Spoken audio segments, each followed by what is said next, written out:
नमस्कार दोस्तों, हर वर्ष भाद्रपद मास के शुक्ल पक्ष की पूर्णिमा तिथि से आश्विन मास के कृष्ण पक्ष की अमावस्या तिथि तक पितृपक्ष मनाया जाता है। इस साल पितृपक्ष 29 सितंबर शुक्रवार के दिन प्रारंभ हो रहा है और 14 अक्टूबर के दिन पितृपक्ष का समापन होगा। पितृपक्ष 16 दिनों तक चलते हैं। इस दौरान मनुष्य को पितरों की संतुष्टि के लिए उपाय अवश्य करने चाहिए। जो भी पूरी श्रद्धा से अपने पितरों की मुक्ति की कामना करता है, उसके पितरी उसे सुख समृद्धि का आशीर्वाद प्रदान करते हैं। हमारी संस्कृति में पूर्वजों का आशीर्वाद प्राप्त करना बहुत ही आवश्यक होता है। पितरों के आशीर्वाद के बिना मनुष्य का कोई भी कार्य सफल नहीं होता है। जो पितरों का श्राद्ध नहीं करता है, उसका कुल नष्ट हो जाता है, और जो अपने पितरों का श्राद्ध तथा तर्पण करता है, वह संसार के सभी सुखों को प्राप्त करता है। भगवान विष्णु से वरदान प्राप्त करके मनुष्य के सभी पूर्वज पितृपक्ष के दौरान उन्हें आशीर्वाद प्रदान करने हेतु पृथ्वी पर आते हैं। वह अपने प्रियजनों द्वारा सम्मान प्राप्त करके बहुत आनंदित होते हैं तथा उनके द्वारा बनाए गए भोजन से संतुष्ट होकर समस्त पितृगण अपने प्रियजनों को आशीर्वाद देकर पुनः पितृलोक में लौट जाते हैं। किंतु यदि कोई मनुष्य पितृपक्ष के दौरान अपने पितरों का आदर सत्कार नहीं करता है, उन्हें भोग नहीं चढ़ता है और उसके पितृ रुष्ट होकर ही लौट जाते हैं, इससे मनुष्य को पितृ दोष लगता है और पितृ दोष के कारण मनुष्य को भयंकर दुखों का सामना करना पड़ता है। गरुड़ पुराण के अनुसार किसी तीर्थ स्थान पर पितरों के तर्पण और श्राद्ध का विशेष महत्व होता है। ऐसी मान्यता है कि गया और बद्रीनाथ या प्रयाग में श्राद्ध करने से पितरों को मोक्ष की प्राप्ति होती है। इसके अलावा जिन लोगों को विशेष स्थान पर श्राद्ध करना संभव नहीं है, वह घर के किसी भी पवित्र स्थान पर कर सकते हैं। लेकिन ध्यान रहे, पितरों का श्राद्ध शाम के समय अथवा रात्रि के समय कभी नहीं करना चाहिए।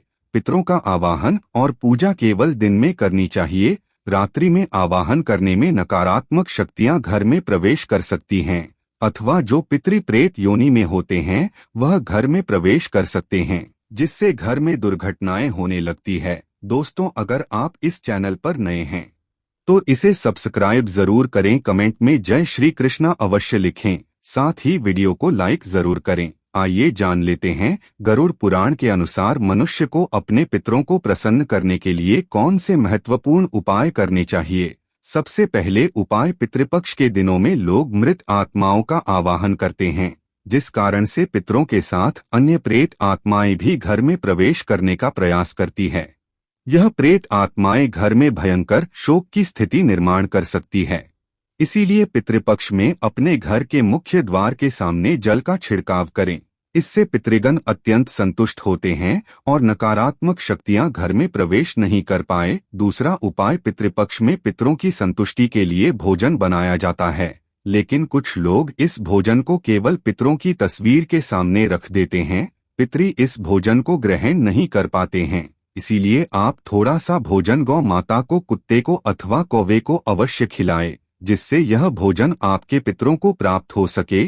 तीसरा उपाय, पितृपक्ष में पितरों को प्रश्न करने के लिए उनकी तस्वीर के सामने शुद्ध घी का दीपक अवश्य जलाएं और अपनी भूल के लिए क्षमा मांगकर उनका आवाहन करें। आपके पितृदेव आपकी सभी गलतियों को माफ करके आपको आशीर्वाद प्रदान करेंगे। चौथा उपाय, यदि आप किसी कारणवश पितृपक्ष में श्राद्ध आदि न कर पाए तो पितृपक्ष में दक्षिण दिशा में पितरों के लिए एक दीपक जलाएं, गौ माता को रोटी खिलाएं और आप जिस किसी भी स्थान पर मौजूद हो, दक्षिण दिशा में मुख करके अपने पितरों से क्षमा मांग ले। पांचवा उपाय, भगवान श्री कृष्ण कहते हैं, जो मनुष्य अपने मृत परिजनों के लिए तिल का दान करता है, वह समस्त पापों से मुक्त होकर बैकुंठ में जाता है। इसीलिए अपने पितरों का आशीर्वाद पाने के लिए आप पितृपक्ष में तिल का दान अवश्य करें। छठा उपाय, पितृपक्ष में भूल से भी नीम का पेड़, बरगद का पेड़ और पीपल का पेड़ नहीं काटना चाहिए। इससे मनुष्य को पितृ दोष लगता है। पितृपक्ष में सर्प को मारने वाले व्यक्ति को भी पितृ दोष का सामना करना पड़ता है। पितृ दोष से बचने के लिए पितृपक्ष में एक पीपल का वृक्ष अवश्य लगाना चाहिए, इससे सभी दोष समाप्त होते हैं। सातवां उपाय, पितरों को प्रसन्न करने के लिए पितृपक्ष में तुलसी को तिल मिश्रित जल चढ़ाकर भगवान श्री हरि विष्णु से अपने पितरों की शांति के लिए प्रार्थना करें और ओम नमो भगवते वासुदेवाय नमः इस मंत्र का उच्चारण करें। इससे आपके समस्त पितृगण जिस किसी भी स्थान पर होंगे उनकी आत्मा को शांति प्राप्त होगी। 8वां उपाय, यदि आपको आपके पितरों की मृत्यु की तिथि पता नहीं है तो आपको पितरों के लिए सर्वपितृ अमावस्या के दिन श्राद्ध कर्म करने चाहिए। सर्वपितृ अमावस्या को पीपल के पेड़ में काले तिल, सफेद फूल तथा चंदन चढ़ाने से पितृदेव संतुष्ट होते हैं।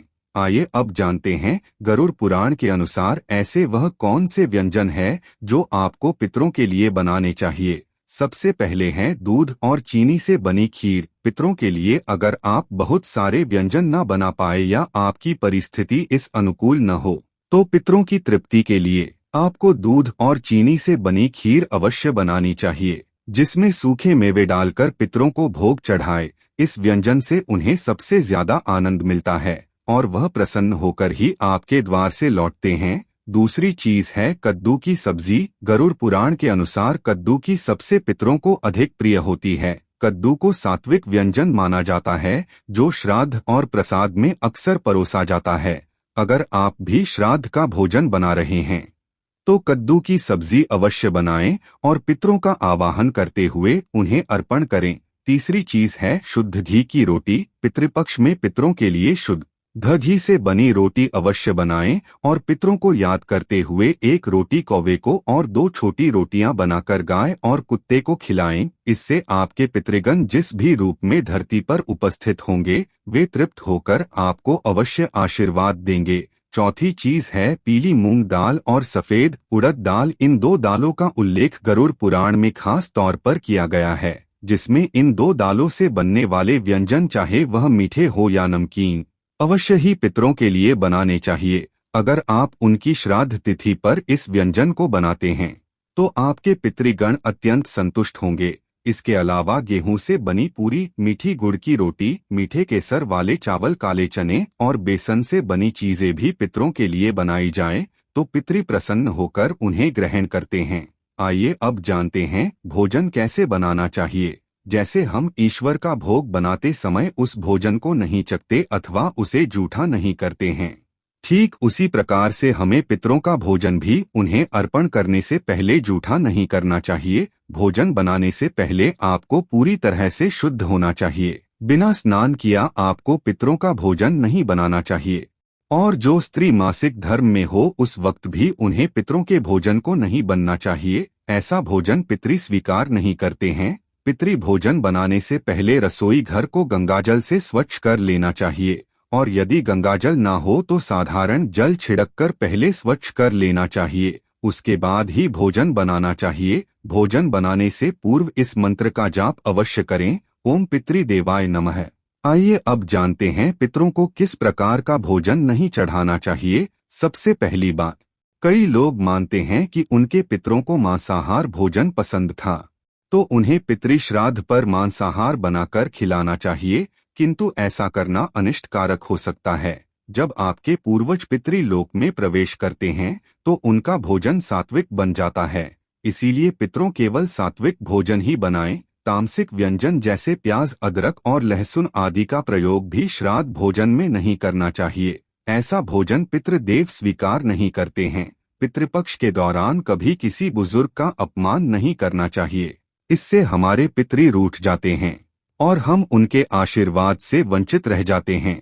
पितृपक्ष में अपने बड़े बुजुर्गों को सम्मान देना चाहिए, उनके हाथों से दान धर्म करना चाहिए। ऐसा करने पर मनुष्य को श्रेष्ठ फलों की प्राप्ति होती है। तो इस प्रकार से अपने पितरों की पूजा करके आप उनका आशीर्वाद प्राप्त कर सकते हैं।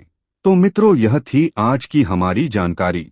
यदि आपको आज की हमारी जानकारी अच्छी लगी हो तो कृपया इस वीडियो को लाइक एवं चैनल को सब्सक्राइब जरूर करें। धन्यवाद। जय श्री कृष्णा। ओम नमः शिवाय। राधे राधे।